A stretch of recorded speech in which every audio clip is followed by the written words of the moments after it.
Hola, hola, hola. Hola, hola, hola. ¿Cómo estamos? Bueno, a poquito, ¿eh? Vamos remando. Vamos remando. Bueno. ¿Tú estás listo? Si tú estás listo... Yo estoy casi listo. Yo dependo de vos, si vos estás listo. Yo estoy listo. Bueno, entonces si vos estás listo, enlistamos. Yo estoy listo. Se nota que estamos los dos con un estado... Alérgico, por lo menos. Vos alérgico y yo que estoy tomando algo que me tiene boleado, porque tengo que bajar una pequeña infección. Estás escuchando Las Variables Ocultas por FM del Sol y en El Espectador. O sea que vamos en simultáneo, tanto en AM como en frecuencia módula. No. Pero esto está mal, Franco. Nunca leí un texto así. No seas mal. Bueno, porque es una redundancia, ¿no? Claramente. ¿Quién hizo esto? Es una broma, ¿no? No. Pasemos al otro, ¿ya? Por favor.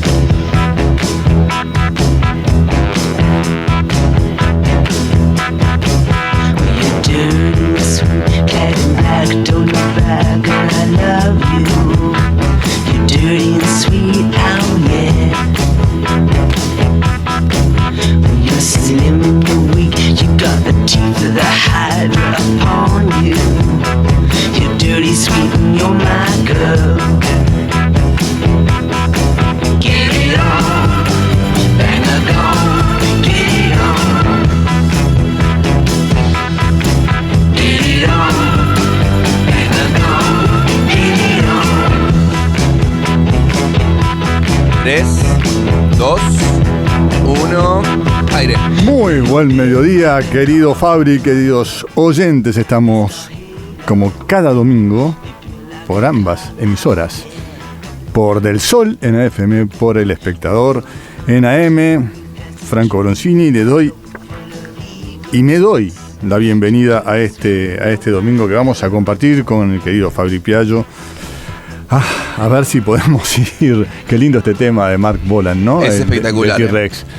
¿No? El padre del glam, el que todos copiaron en esa época del post-punk, si no me equivoco, ¿no? En la época David Bowie era fanático de Bolan, entre otros.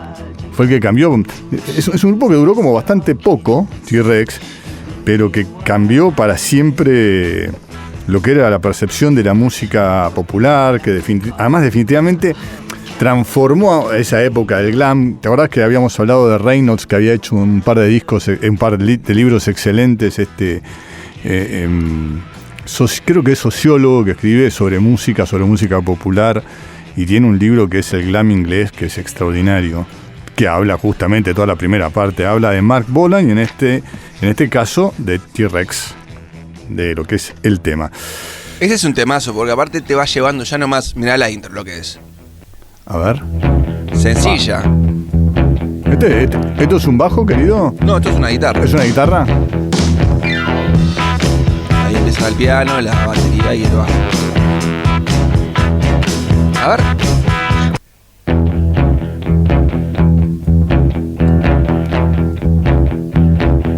Yo creo que es una guitarra. Que el bajo que se escucha ahí es de la guitarra. Ah, puede ser, ¿eh?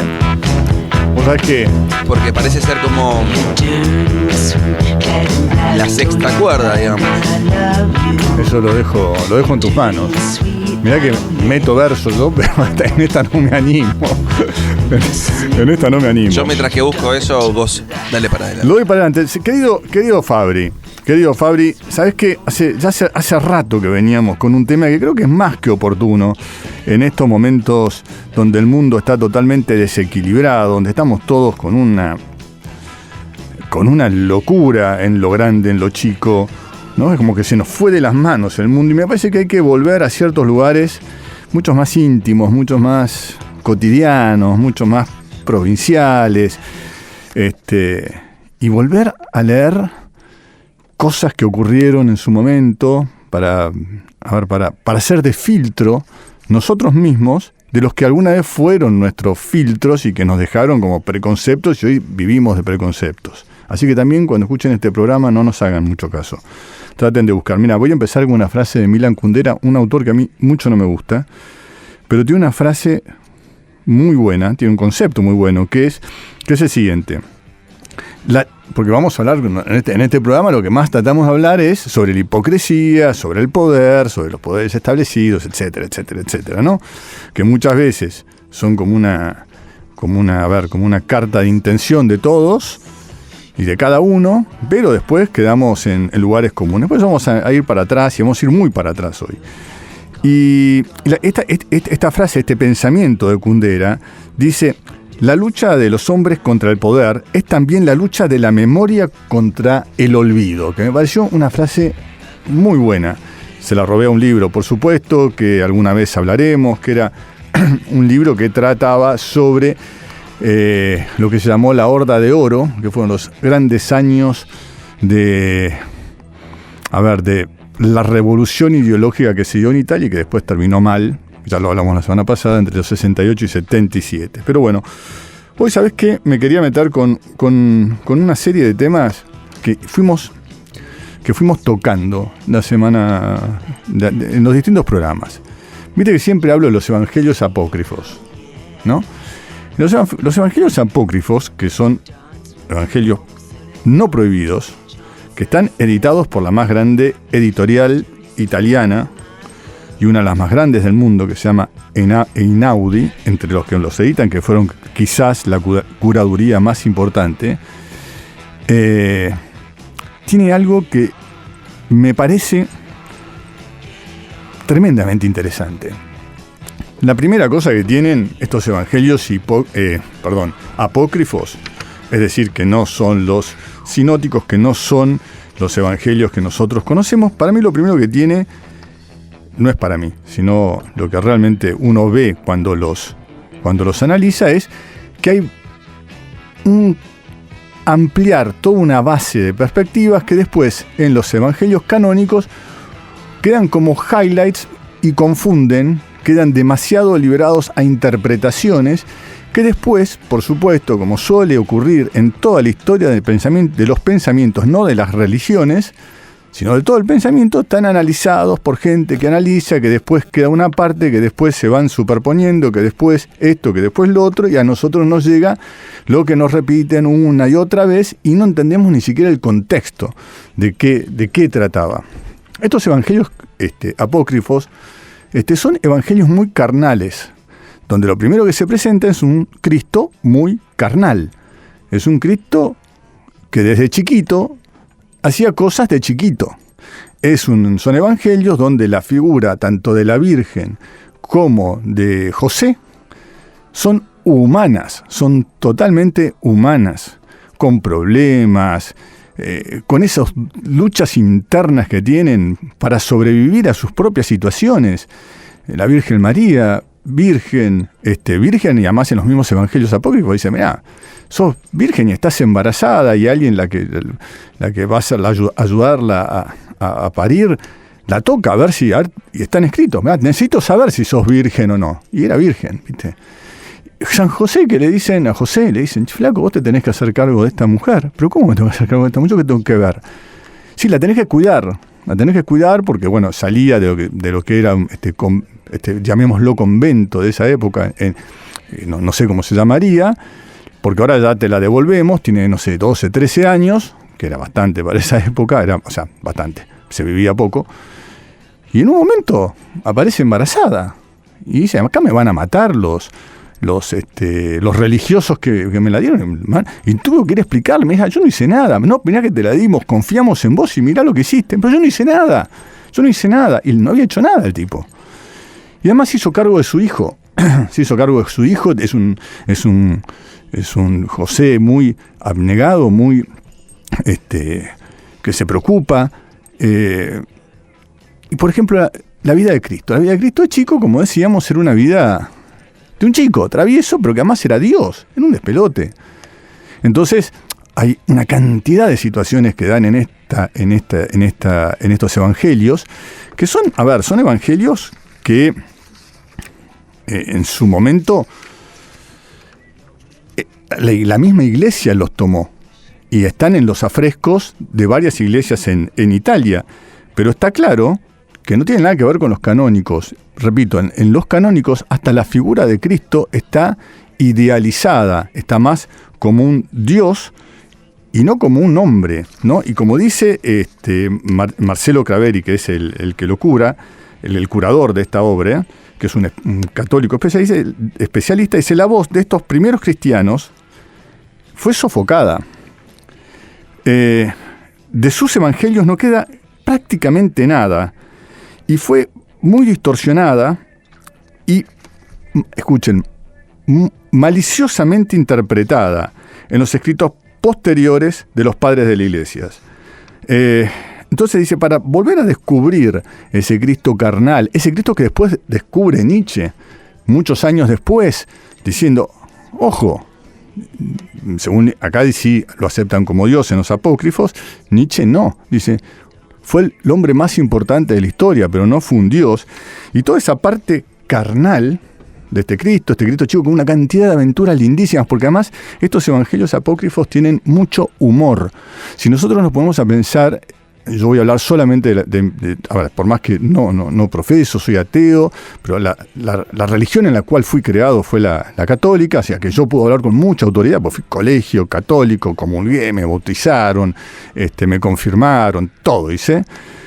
Y además, en una época fui un ferviente creyente y tengo mucho respeto por todas las religiones. Yo no creo, desgraciadamente no tengo fe, eso que San Agustín definía como el argumento de lo que no se ve y la sustancia de lo que se espera.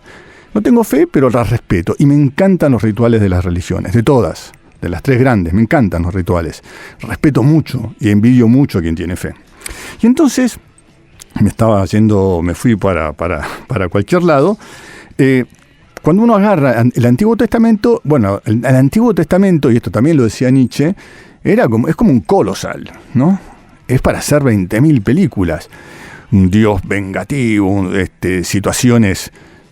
Es apasionante. Es totalmente apasionante, muy dramático, apasionante, queda muy expuesto un poco lo que se veía inclusive en la cultura grecolatina, por más que esto viene de otro lado, de dioses y de hombres que se pelean, que se vengan de traiciones, de esto, de aquello y lo otro. Era mucho más cercano a nosotros y muy espectacular, porque finalmente el principal intérprete de todo esto era Dios, así que imagínense si no era un colosal. Después vienen nuestros evangelios, que a mí me parecen muy tediosos los 4 evangelios, con cosas para aprender, pero muy tediosos. Me parecen muy para abajo, muy monótonos, con highlights y con demasiadas interpretaciones. Pero lo que falta es el sustento carnal, es esa cosa del día a día, esa cosa cotidiana, esa cosa muy popular que tienen los evangelios apócrifos y que yo recomiendo a cualquier creyente y a cualquiera que le guste la literatura que los lea, porque son muy divertidos. Hay que tomarlos también con una cierta distancia, con un cierto humor. Te repito, no son evangelios prohibidos. Están editados en Italia y en todo el mundo por las grandes editoriales. No son los prohibidos. Son los que todavía están viendo si aceptan o no aceptan. En algún momento me voy a meter con el Cantar de los Cantares, que creo que es común a las 3 grandes religiones. Y entonces que aparece este Cristo. Que, a ver, Fabri, si yo te digo, dicen Jesús de Nazaret, ¿no? Sí. ¿Y vos qué pensás? ¿Por qué le dicen Jesús de Nazaret? Porque es el lugar donde, no sé, creció, vivió, nació, algo de eso. Fantástico, yo pensaba lo mismo. No existía Nazaret. ¿Sabes qué es Nazaret? Y esto es lo que lo hace tan punk, en el buen sentido, tan revolucionario a Cristo, que es Nazir. Nazir significaba el separado, el corrido, ¿no? Era una definición que tenían los nazarenos, que era gente que corría al costado de lo que era el establishment del momento. Y por eso, Y además, ¿ellos qué practicaban? Practicaban un sistema de pureza moral, de un gran rigor moral, como era lo que se usaba en la región que hoy ocupan Israel, Palestina. Y era así también era como mandaban de Roma a quienes tenían que dirigir en esa zona, con mucha pureza. Tenían que tener mucha moral, mucha ética, porque si no, los sacaban pitando. Además, era gente, por ejemplo, decía el pelo largo, ese es cierto, el pelo largo era porque no se lo cortaban, tenían toda una cantidad de situaciones, pero sobre todo, era un Cristo contracorriente, ¿no? Y Nazaret repito, viene el separado, se oponían a la corrupción de la sociedad. Entonces, eran algo muy contracultural, que tenía muchos seguidores. Jesús fue quizás el que más, el que más adelantó. Era toda una época de pureza, porque, Jesús nace, o Cristo nace con Augusto, con el emperador Augusto, el primer emperador. Y el primer emperador italiano, romano, el primer emperador romano, en realidad, lo pone su mujer, que creo que estaba en segundas nupcias con Augusto, que era Livia, que Livia fue después quien digitó a los futuros 3 emperadores. Seguro Tiberio, Claudio, y yo no me acuerdo si era Nerón o Calígula, el último, creo que era Calígula. El último, que eran todos de la familia. Y eran épocas donde la mujer empezaba a tener una gran importancia. Nosotros ahora que estamos, por suerte, en un momento de lucha para que se acaben los femicidios, para igualdad de los derechos en serio, no solamente en bla bla, ya en esa época entendió la República, lo que era la República Romana, entendió que había que meter a la mujer adentro. Y Livia fue la que creó el imperio. Lo pueden leer en cualquier lado. Y si quieren lo pueden leer, hay una miniserie de la BBC extraordinaria, que era Yo Claudio, hay que verla, que estaba basada en un libro de un historiador inglés, que se llamaba Robert Graves, extraordinaria, que hay que verla, y ahí lo cuenta bastante bien como Livia digitaba todo. Livia fue la famosa que dijo, la mujer del emperador, que era una especie de dios, no solo tiene que parecer pura, no solo tiene que ser pura, sino también parecerlo. Había toda una movida muy fuerte, por eso asocio esto con la figura de la Virgen María, que Nietzsche decía, el cristianismo tuvo la inteligencia como evolución, en este caso de la religión judía, de hacer 2 cosas. La primera, meter a la mujer de manera muy fuerte, que iba en consonancia con lo que estaba pasando en el imperio, y la segunda era la de matar a su propio Dios por parte de los hombres y clavarlos, hacerlo de todo. Es irresistible para el ser humano ver toda esa tragedia por la que atravesó Cristo. Volvemos un poco a lo que era el origen de las culturas griegas, grecolatinas, ¿no? Entonces, yo decía, estos evangelios, que además tienen muchísimo sentido del humor, nos ayudan también a entender el contexto de, ustedes piensen que en los evangelios normales, durante 30 años, Cristo aparece una sola vez, que creo que fue en las bodas de Caná, después no está más, y acá aparece permanentemente Cristo hombre, Cristo chico, Cristo que un día estaba aburrido con sus amigos y dice, ¿qué vamos a hacer? Vamos a hacer muñequitos de barro, de cerámica. Y él los hace todos, porque el tipo podía hacer cualquier cosa. Y después parece ser el hijo de, supongamos que era del alcalde de la ciudad, y muy malcriado los patea y los rompe. Y Cristo, ¿qué hace? ¡Pum! Lo mata. Dice, pero pendejo, qué sé yo, lo mata. Viene la Virgen y viene María y dice, che, loco, pará, baja un cambio, porque lo acabas de matar. Hacelo resucitar. No, pero mirá lo que acaba de hacer. Pero vos, nene, hacelo resucitar. Y lo hace resucitar. Y entonces después aparece también el Cristo que trabajaba en una fábrica de teñido de telas y se equivocaba cuando se teñían las telas. Estaba el que ayudaba a su papá, que aparentemente no era un gran leñador, y no trabajaba bien, y él le corregía las cosas. Entonces me parece que nos ayuda también a ver, como decía, no solo esta figura que nos quedó del Dios, del Hijo Dios, muy interpretado y analizado y cada cosa, sino que nos viene la parte más carnal, la parte más popular, la parte del cuento de la transmisión oral. Por ejemplo, esto fue rescatado mucho tiempo después por ejemplo, entre unos, Dario Fo, que fue Premio Nobel de Literatura, que de alguna manera fue muy criticado. ¿Por qué fue muy criticado? Fue muy criticado porque fue un antecesor en el Premio Nobel de lo que luego fue Bob Dylan.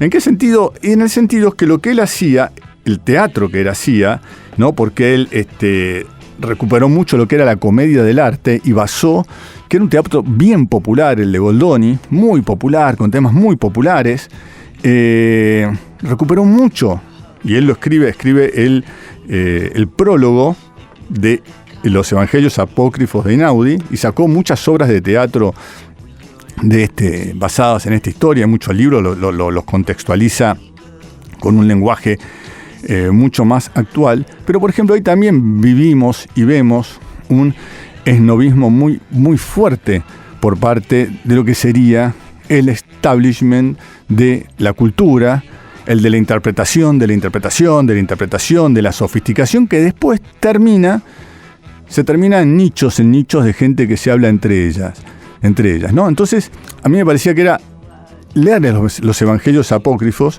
para quienes son cristianos y para quienes no son, porque son maravillosos libros de aventuras de muchas culturas que quedaron sepultadas por el mismo sistema de poder interno que tuvo en su momento el cristianismo, y vale la pena porque además son muy divertidos y hay que leerlos con cierto humor, con cierta distancia, y también desenmascaran una cantidad de situaciones de poder no menores. Por ejemplo, las cartas entre Poncio Pilatos y Tiberio, que era el emperador. Tiberio, que se radicó en la isla de Capri porque no era ningún sonso y manejaba el imperio desde allá, que fue el emperador bajo el cual muere Jesucristo. Y Pilatos, en una de estas cartas que aparece en uno de estos evangelios, en una parte que se dedican solamente a la vida de Poncio Pilatos y la de Herodes, donde aparentemente Herodes, que fue el padre de Herodes, mató a Juan el Bautista. Herodes fue el famoso que mandó a matar a todos los chicos porque los Reyes Magos se habían enterado, él se enteró que los Reyes Magos venían a dar honra a un chico que iba a ser el rey del mundo. Entonces dijo, me van a cortar las piernas. Agarró y mató a todos los primogénitos, y él después pagó en su vida con una cantidad de situaciones complicadísimas, reales o no tengo ni idea, es lo que se dice, por lo menos lo que dicen en estos evangelios. Y las cartas de de Poncio Pilatos con Tiberio denotan desde esa época lo que es la hipocresía del poder, y de esa hipocresía del poder habla, por ejemplo, de Pilatos escribiéndole a Tiberio. Dice, Tiberio, sí, mirá, tuve que matar a este tipo Cristo, que no, ¿sabes qué era buen tipo? Y yo no lo quería matar. Yo quería matar a otro. Pero pues era bueno, no hacía nada, hablaba de temas que me parece que están bien. Pero acá la gente se había puesto pesada y querían salvar a otro. Tenía en contra lo que era el establishment religioso del lugar y el establishment mío de los que yo traje acá como ministros, representantes del poder de Roma. Y claro, vino a romper un poco los esquemas y en un momento yo me tuve que decir, yo no quería, Tiberio, yo no lo quería matar, pero a mí me hicieron matarlo. A lo cual Tiberio, del otro lado, le responde, escúchame, pedazo de inútil, pedazo de salame, vos mataste a alguien que no tenías que matar, sos un inútil. Vos y todos los que te rodean. Ahora se van a venir para acá, para Roma, y los voy a matar a todos ustedes. Y es lo que pasó, ¿no? El que se lavó las manos, esa imagen tan bella que tenemos del lavado de manos, fue aparentemente, según los evangelios apócrifos, fue así. Pero además fue un hipócrita, algo que escuchamos muchas veces, todos los días, en muchos lugares. Lo escuchamos en la política, en los intelectuales, en todos lados los escuchamos. Y entonces hay que dar los evangelios apócrifos para entender el contexto de los que fueron después nuestros evangelios.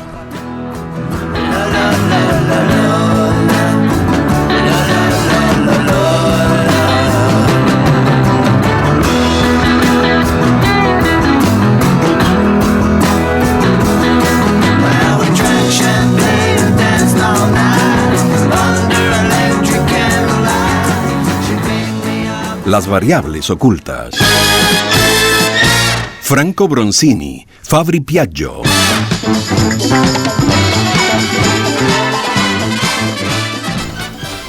Muy interesante. Dices. Ay. Sí. Venimos. ¿Sabes qué tengo para contarte a través de. ¿Qué? De Good Times de Chic? Upa. La historia de la canción bisagra de la historia del rap y del hip hop. Upa. Dale. Sí, me gusta. Pero en el que viene. ¿En el que viene lo hacemos? Sí. Dale. ¿Estás listo? Te diría que en un 100%. Bueno, entonces... 100% es una forma de decir. Las variables ocultas, con Franco Bronzini y Fabri Piaggio, por Del Sol y El Espectador.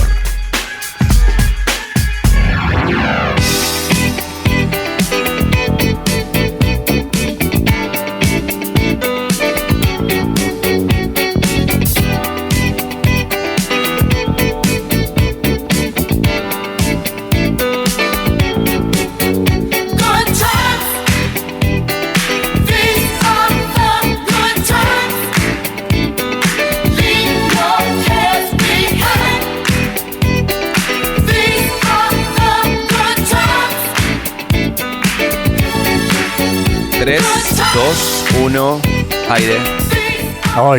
Hoy sí pusimos música todo para arriba. La verdad que sí. ¿Este era uno de tus dirty pleasures?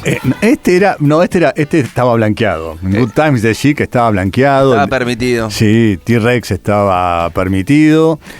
El primero que pusimos... Earth, Wind and Fire, ¿no? Sí, ahora que te conté claro, que fue... Pero me contaste que lo escuchabas medio que a escondidas, a hurtadillas. Fue el primer concierto que fui. Después el segundo fue el de Peter Frampton. ¿Vos sabés qué? Sacó Peter Frampton hace poco un disco de sus propios temas, pero acústico. Ajá. Yo toda la vida pensé que Peter Frampton era americano y era inglés. Yo no lo sabía. Así que es buenísimo. Si te gusta algo, Peter Frampton, el disco que lo sacó ya hace 4 o 5 años, acústico de sus temas, es buenísimo. Pero este me encantó. El Chic me encantaba, me gustaba mucho. Sí, era la época de la música disco. Claro. Éramos jóvenes, podíamos mover la cintura sin que nos agarre una hernia. No. ¿Entendés? Era tac, tac. Se podía, no la cintura bailando, digo.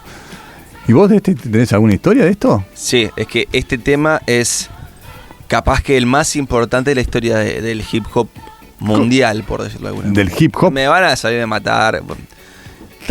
Quizás sea una exageración, pero sí, porque este tema es un tema del 79, sí. ¿no?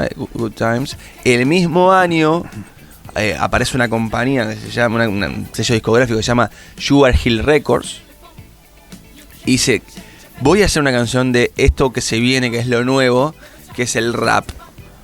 Y dice: vamos a agarrar el sample de Good Times de Chic, que es este que estamos escuchando, pero no tenía nadie para que lo cantara. O sea, no tenían artistas.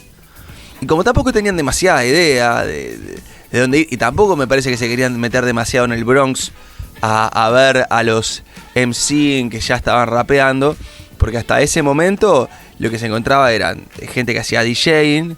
Ya estaba DJ Kool Herc, que fue como el que inició todo. Estaba Afrika Bambaataa, que fue el que le puso un poco el misticismo. Y estaba Grandmaster Flash, que fue el que técnicamente lo desarrolló más salado, o lo desarrolló más. Y Grandmaster Flash tenía su propio grupo, que era Grandmaster Flash y The Furious Five. Pero habían otras bandas que rapeaban. Por ejemplo, The Cold Crush Brothers. Era otra era como un conjunto de MCNs, que MCN es como maestro de ceremonia, que comenzaron con los DJs a agitar, ¿viste? En realidad eran las personas que decían, che, en las fiestas, ¿no? Estamos hablando del Bronx, años 77, por ahí. Había una persona que tomaba el micrófono, que era otra, y decía, che, miren que dejaron mal estacionado acá el auto, alguien perdió, iba a decir el celular, la campera. y esa figura empezó a tomar otra relevancia y empezó a hablar más, y en un momento empezaron a hacer chistes, y en otro momento acompañaban un poquito más la canción. Y en un momento empezaron a cantar arriba de la canción, otros empezaron como a hacer poemas, por decirlo de alguna manera, y ahí empezaron a rapear. Pero lo que es importante, ¿no? Cuando muchas veces, y ahora que se está discutiendo tanto en mi país, de la función de la cultura, de la función de la diversión, eran las épocas donde New York no era esto.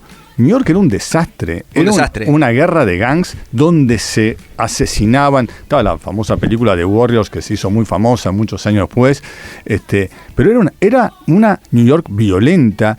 Era una New York donde además había una gran gentrificación por todos lados. Sí. Eran latinos contra afrodescendientes, contra irlandeses, contra italianos, pero no de la época de Scorsese, de la película de Scorsese, sino las gangs de la década del 70. Fue el gran apagón de Nueva York.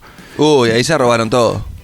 Ahí se robaron todo y ahí, por ese robo, empezó un gran crecimiento de la música que vos estás diciendo ahora, y había como una especie de pacificación, que inclusive se ve también, si no me equivoco, en The Warriors, en la película, de pacificación en estas fiestas que vos decís, bueno, acá no nos vamos a pelear por un tiempo, vamos a bailar, vamos a poner música, y después volvemos a matarnos entre todos.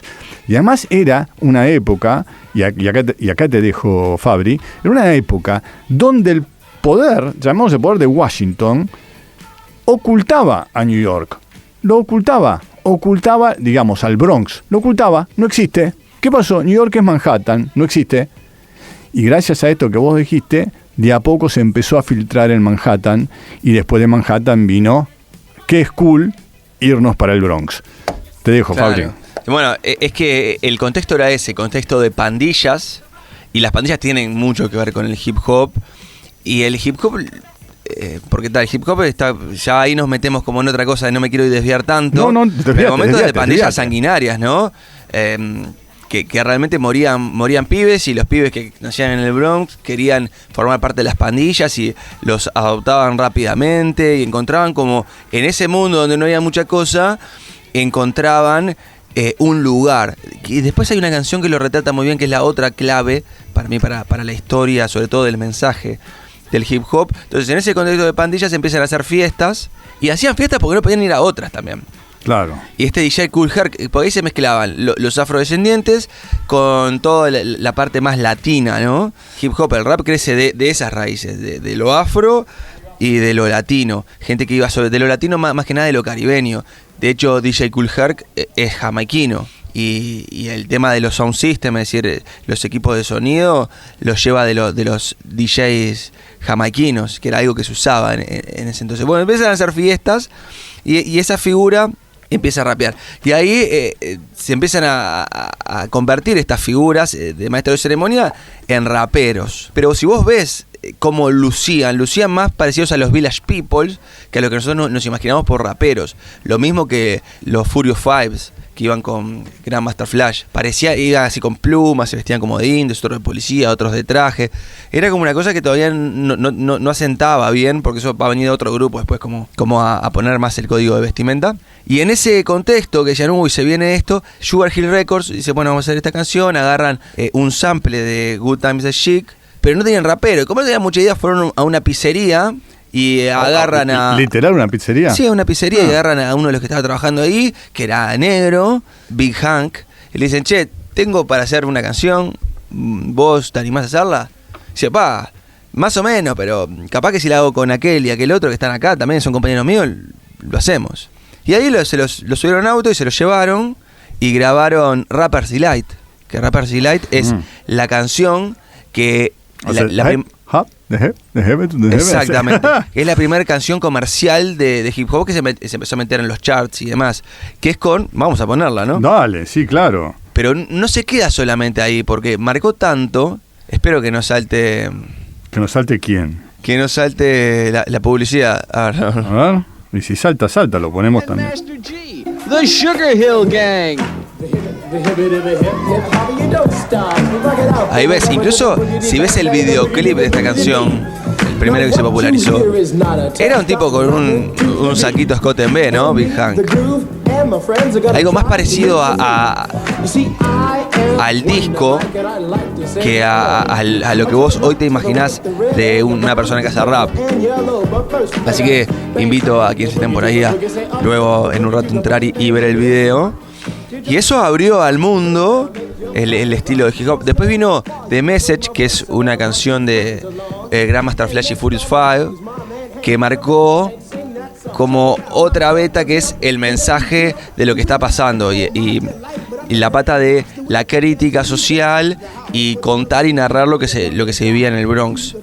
Es tremendo tema de Message que describe una situación cotidiana en un barrio como el Bronx, que se escapó un poco de esta lógica más fiestera y linda y comercial del hip hop. Además, este tema fue muy criticado después por los hip hoperos, ¿no? Claro. Lo consideraban una traición casi a sus principios. Porque además es bastante polémico, porque la melodía de la canción, de la rima, Big Hank se la peló, se la robó, por decirlo de alguna manera, a uno de los integrantes de The Cold Crush Brothers. Sí, entonces hubo hasta litigios ahí legales. Era donde el copyright tampoco estaba tan potente. Y bueno, nadie registraba nada, sobre todo en el hip hop, y pasó.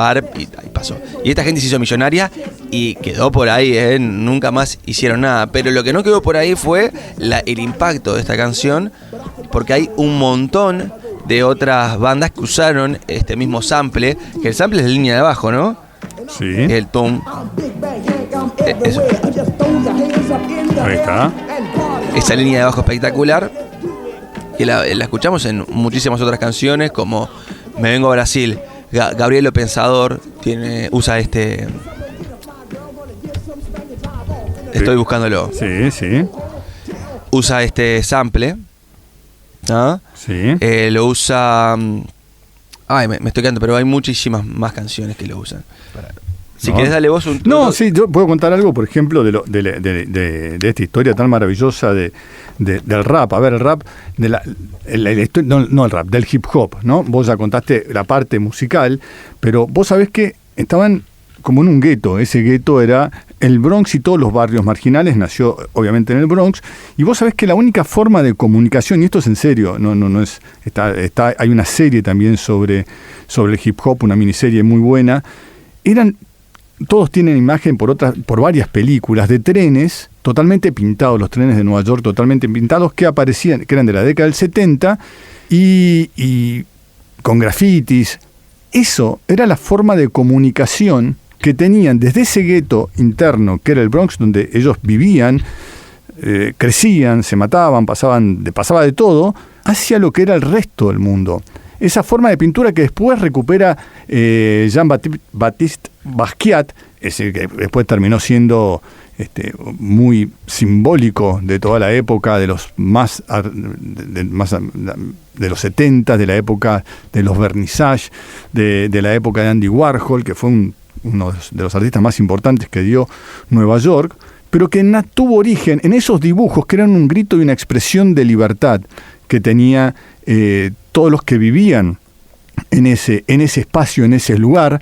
Vos sabés que una de las primeras personas que recuperó o que tomó la música hip hop y la empezó a pasar en Manhattan fue Blondie, ¿no? Uh-huh. Debbie Harris creo que es la cantante, pero Blondie que era un grupo entre punk, pero que empezó a tomar cosas del hip hop, y hay un par, yo no me acuerdo si Rapture, una de esas, se nota mucho la influencia del hip hop,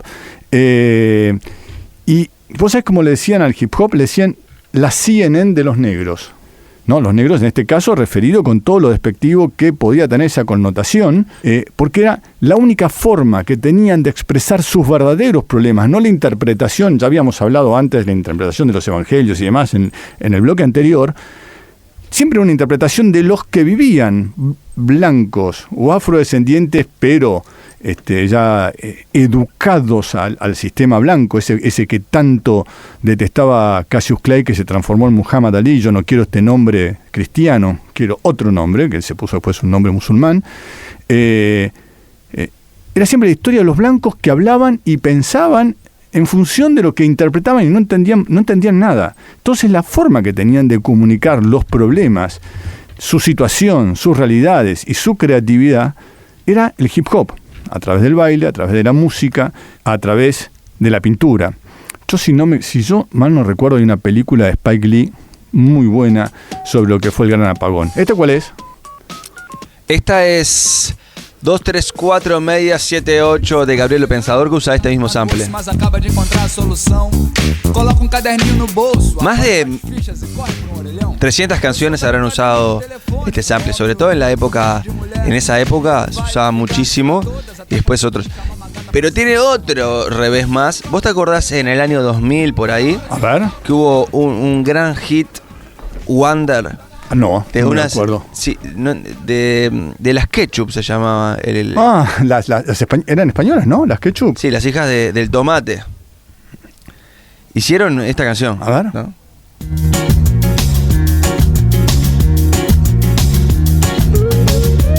Que hasta ahí va bien. Yo lo que te pido es que escuches el estribillo y pienses en Rapper's Delight. En el inicio de sus primeros versos.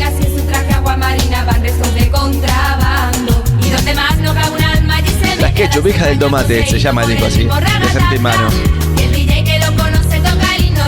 Ahora, atención, Ahí va.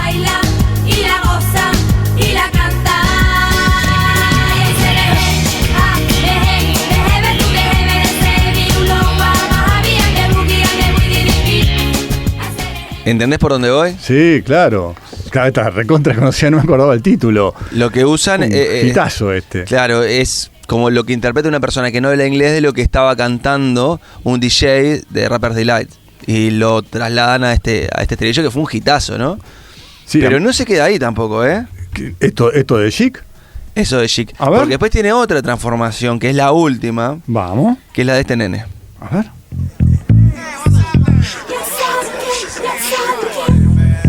Qué buen tema, amigo.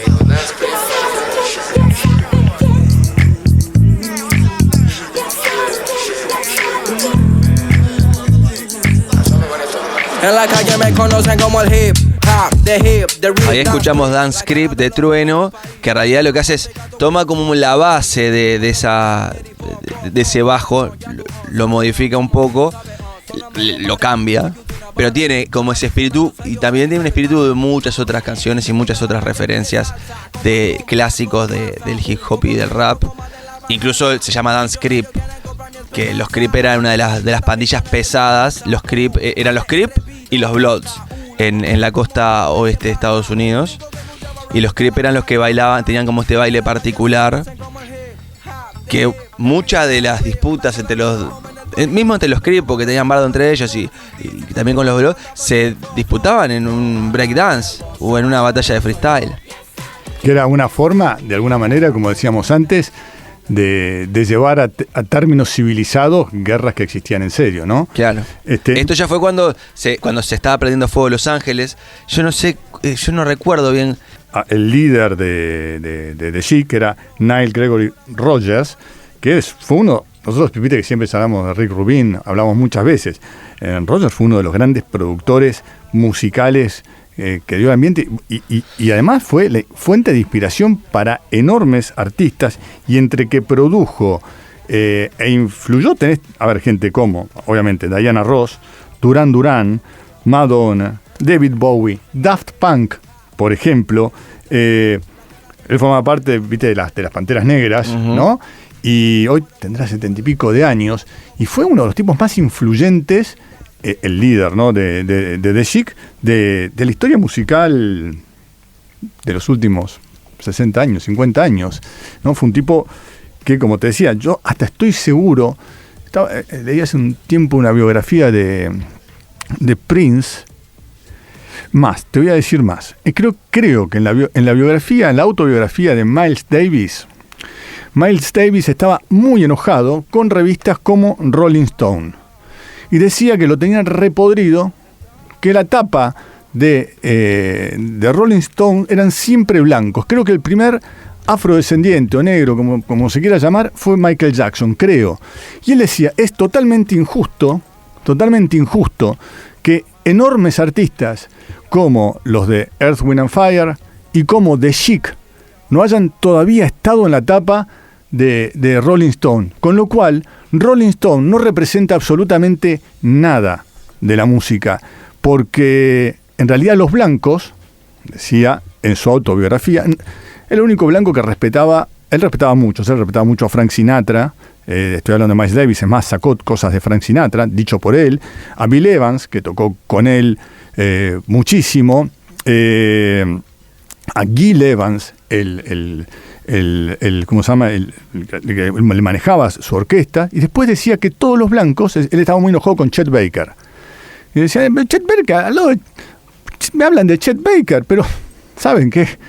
¿Por qué no hablamos de John Coltrane? ¿Por qué no hablamos de aquel o de otro? Si nos están copiando todos los blancos. Y ahí se enojaba con esta revista que fue muy importante, que fue Rolling Stone, y decías, nunca ponen negros en la tapa. ¿Pero qué? No existimos. Si somos la base con el rhythm and blues, con nuestra música, con nuestro jazz, somos la base de la cultura estadounidense. Algo que después retoma quien, el mismo Miles Davis, dice va a ser el tipo que va a llevar la música a otro nivel, que es Prince, que yo estoy completamente convencido. A ver, completamente convencido es que estoy en el 43% convencido que él también, que Prince habló mucho de Chic. Pero vos tenías algo por ahí. Se llama Do the Right Thing, la de Spike Lee. Sobre los incidentes en el 91. Y trabaja... Spike Lee. Sí. John Turturro. Sí. Turtur. Gran actor. Sí. Te tiro alguno más.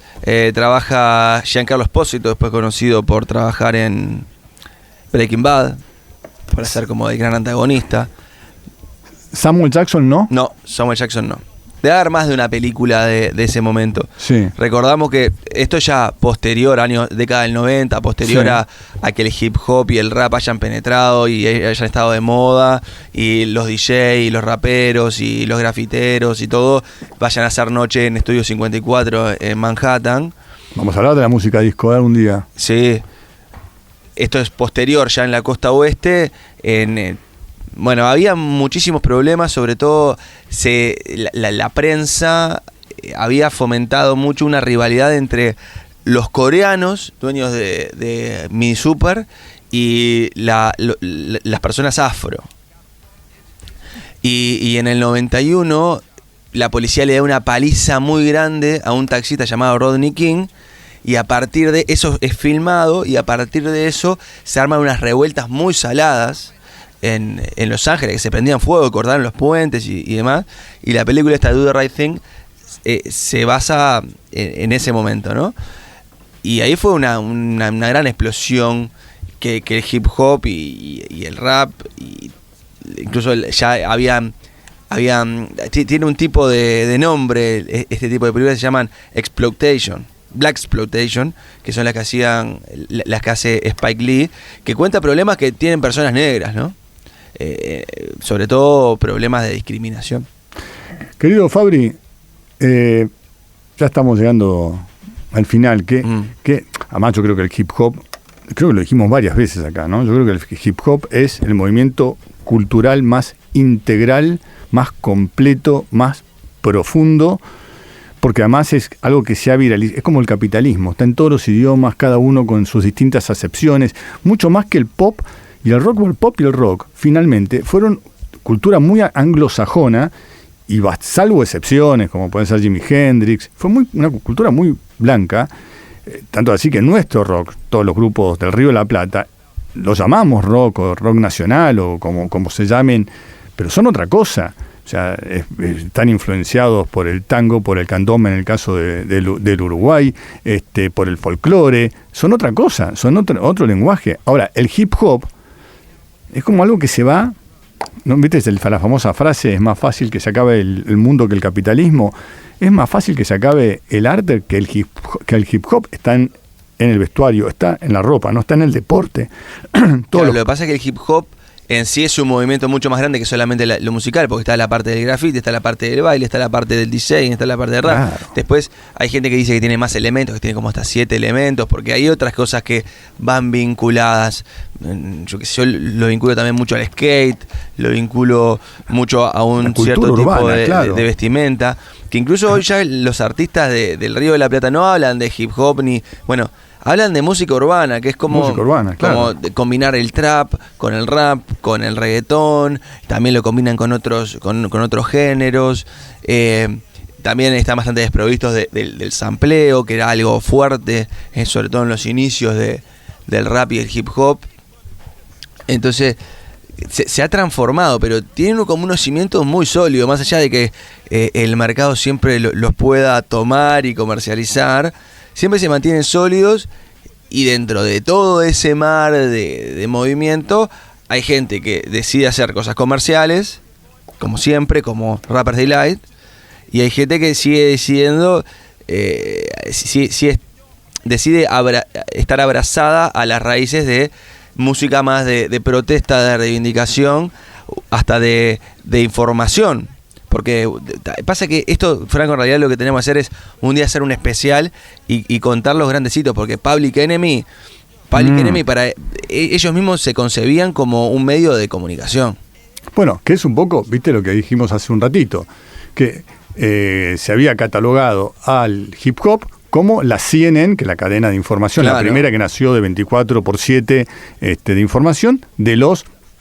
Ellos decían de los negros, no decían de los afrodescendientes, de los negros decían, ¿no? Public Enemy iban a todas las marchas y demás, y eran líderes, sobre todo Chuck, de los movimientos. Tenían una persona que les decían el ministro de comunicación, que era la persona que iba y que hablaba, que después no le fue muy bien, el profesor Griffith, porque también era un poco antisemita, entonces después no terminó funcionando, pero tenían una persona que no participaba de la banda, pero sí era la que llevaba el mensaje de la banda. Entonces, quizás podamos armar 1 o 2 programas de momentos clave, porque son tantas las aristas y tanto los vértices que tiene la historia del hip hop, que se puede hablar de historias particulares, que nos volveríamos locos, pero agarrar 4 o 5 puntos en especial y meternos de lleno.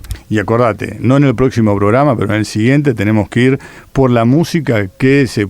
A ver, los temas musicales que después fueron redescubiertos por películas o por series. Tenemos esa pendiente. Esa pendiente, sí. Vos me tenés que hacer acordar, vos sos joven. A mí yo tengo que tomar la pastillita para acordarme las cosas. No, yo también, soy joven, pero la memoria...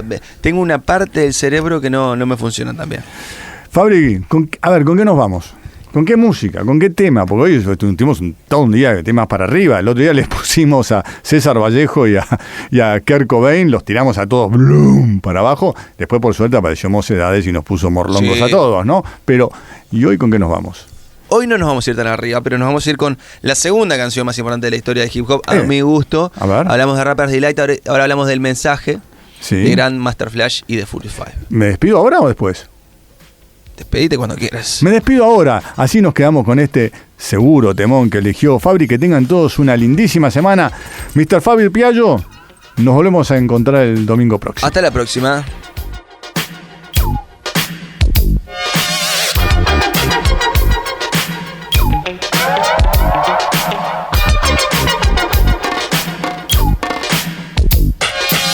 It's like a jungle sometimes. It makes me wonder how I keep from going under. It's like a jungle sometimes. It makes me wonder how I keep from going under.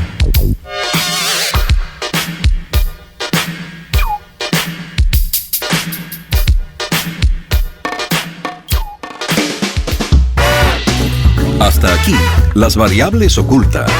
Una hora de interpretaciones de interpretaciones. Un guión de lo improvisado. El micrófono oculto de la comunicación. Apenas aproximaciones en busca de un estilo. Todo es verdad. O exactamente lo contrario. A veces es como una jungla, me sigo preguntando cómo puedo seguir para adelante. Es el estribillo de la canción. ¿De este tema? Sí. Y después va contando determinadas historias que van sucediendo.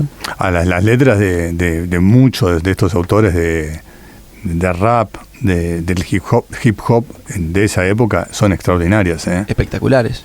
Esta para mí es una obra de arte que te narra como... Te lo puedes imaginar realmente.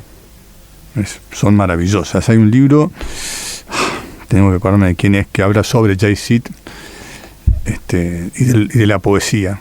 Pero bueno, querido Fabri, como siempre, Listo. Esto no es lo que parece. Nos vemos el domingo que viene, no es lo que parece. Chao. Chao. Chao. Chao.